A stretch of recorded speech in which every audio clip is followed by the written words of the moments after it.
Gipatuman ang road clearing operation sa lokal nga panggamhanan sa syudad sa Panabo nga gipangunahan sa City Engineering Office kauban ang mga miyembro sa Task Force Kahapsay sa mandato sa Department of Interior and Local Government Unit kon DILG. Tumong sa maong road clearing ang paghatag og mas organisado nga komunidad og luwas sa mga peligro sa disgrasya ilabi na sa mga butang nga nakababag sa sidewalk sa kalsada.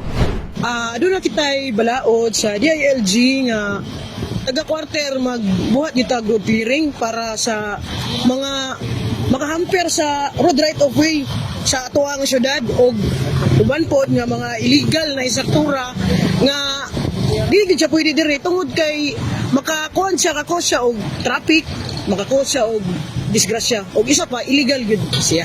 Nasampulan sa maong operasyon ang mga nakababag sa dalan sa may Barangay Kaganguhan, New Pandan, Santo Niño o Barangay New Visayas.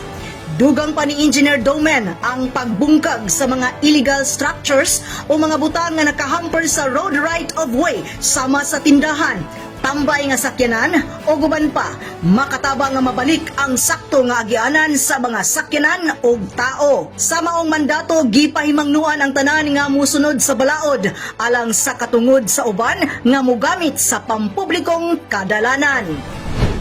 Kauban sa kamera si Richard Ligtas, kini si Dali Amag nagikan sa City Information Office Broadcast Services alang sa Proper News Panabo.